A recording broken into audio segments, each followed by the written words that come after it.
So pigs, you have a, of course, the mother is called a sow.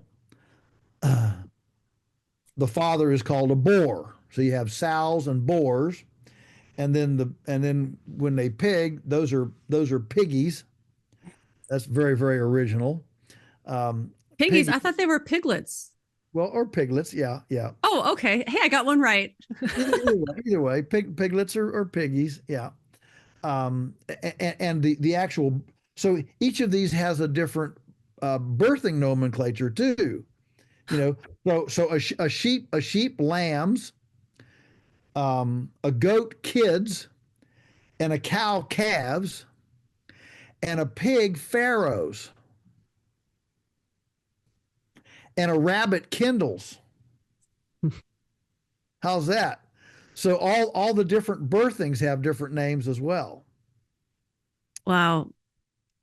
We need to have a little course, like a kids course on this that adults can also take, Yeah, like right, under the right. guise of educating their kids, so we Good. don't feel bad about ourselves. Like, So so pigs, so young female pigs are called gilts, and young male pigs are called, well, if they're castrated, they're called shoats. If they're uncastrated, they're called barrows. And so here, let me tell you about pigs. The thing about pigs is they um, they're the smartest of all the farm animals, and they have the worst eyesight. So if you're very smart and have poor eyesight, they're the hardest animals to build trust with because they can't really tell what you're doing. Well, he's out here, but what's he doing? Whereas a cow, they have really good eyesight. Sheep, goats, they all have really good eyesight. So as soon as you go out there, they're very aware of whether you're opening a gate or closing a gate, whether you're, putting in a water trough, taking out a water trough. Are you walking? Are you walking like you're going to move them, or are you just walking like you're going to look at them? They're very, very aware of what you're doing and how you're moving and what you're doing. A pig, not so much, because they have poor eyesight, and so um, pigs are the easiest, at least in our experience, they are the easiest to get riled up. If you don't have your, we say your ducks in a row. If you don't have your setup ready, they're the easiest to get frustrated with and riled up because they don't trust you like the other animals because they can't see you very well. Well, and their eyes are practically on the ground. They're even a big pig. Their eyes are only whatever 12 inches off the ground. So to them, you look like a movable traffic cone. What's all this traffic cones coming in here? Walking around me, and so uh, and so pigs are um, they're very controllable. They're way more controllable than a sheep. They're about as controllable as a cow, except that the fence has to be extremely visible, and they need a little hotter spark. Whereas a cow, I said 2,000 volts is enough. Pig, you probably need about 4 or 5,000 volts, a little closer to what you'd have with a sheep to control with a pig. But the thing about a pig is that fence has to be really, really visible. And that's a problem because it has to be so low. So you're always down, close to the ground where you have, grass and weeds and vegetation. So we do a lot of weed eating around here for the pigs to keep their wires clean and visible, for those pigs. Training is the same way. Spring on a corral, boom, you're up and running.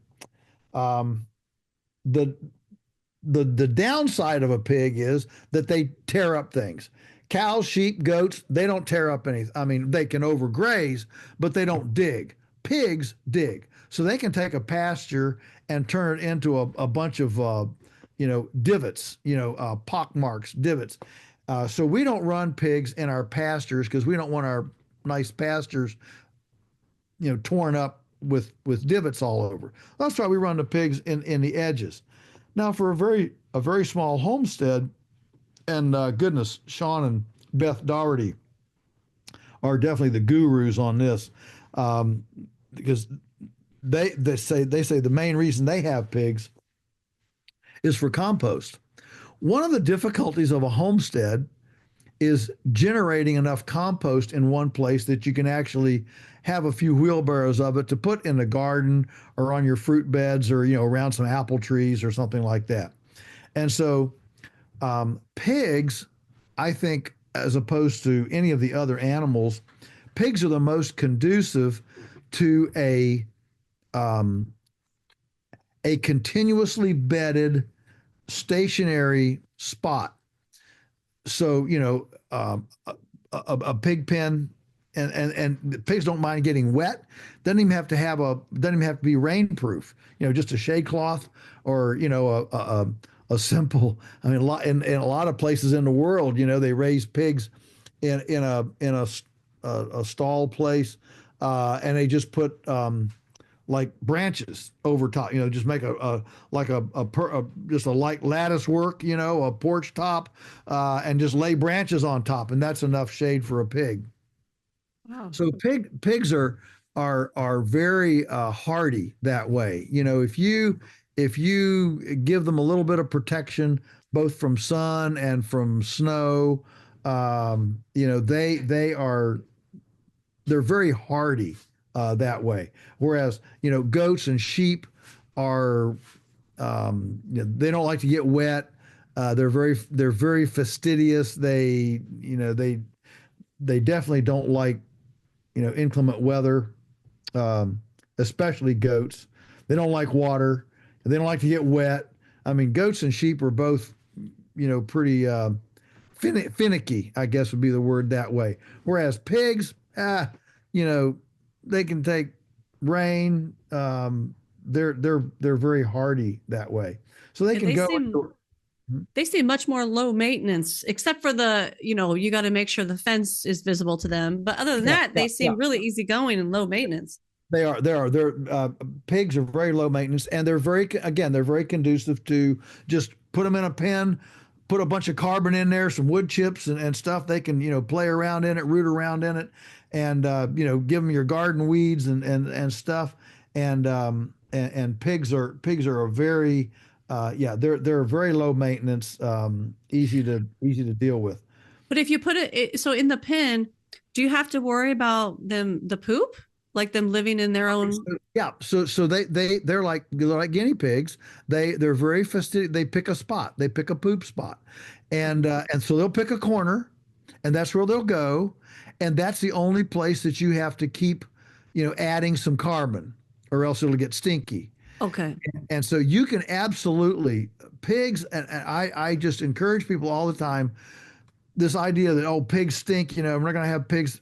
They don't stink if you keep their poop spot properly carboned up. Yeah. And Just this like any pet. It's like, just like any pet, right?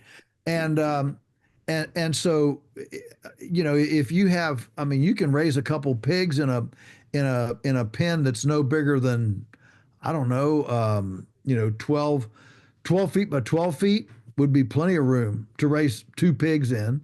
oh, And so 12 feet with 12, is not that much. no.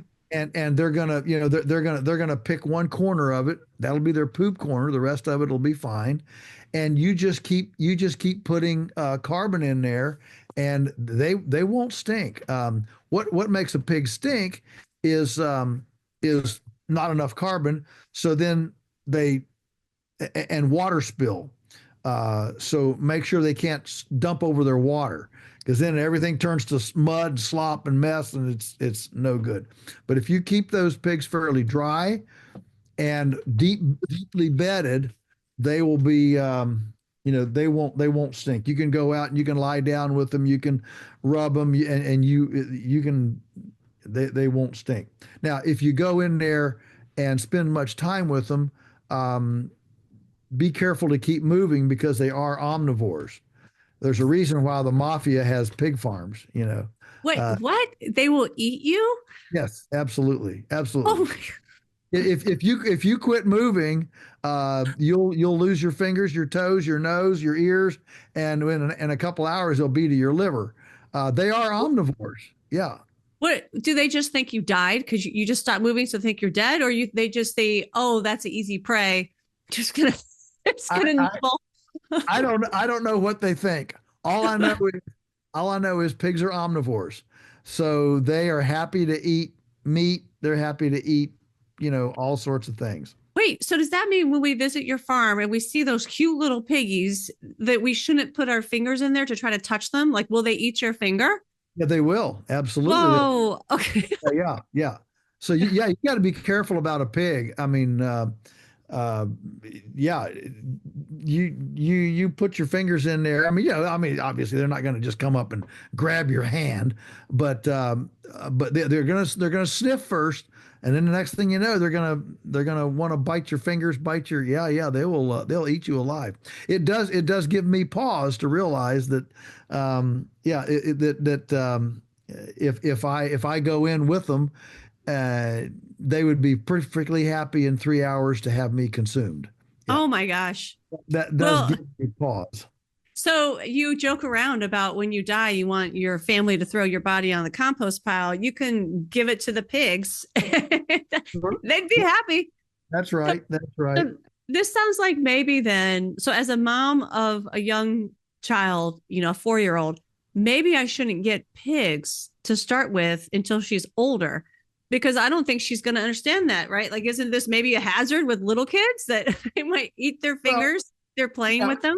yeah. Well, I mean, you can't, which is one reason why we don't farrow here. So we buy piggies because a big sow very very protective, and they will absolutely kill you if you make one of their little piggies squeal or anything. Oh, wow. Oh yeah, we have friends that have been maimed.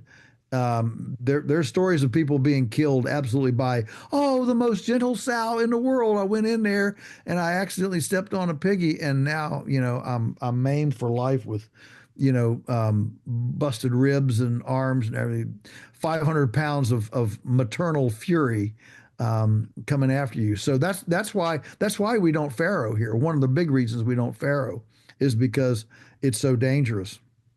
So Wow. think about that in your homestead. So yeah, get a couple weaned pigs, and they're fine. But no, I don't think it's kind of like kids in a fireplace. They look, kids know when they're being pushed around, and and when they're being pushed around, they don't want to be in there.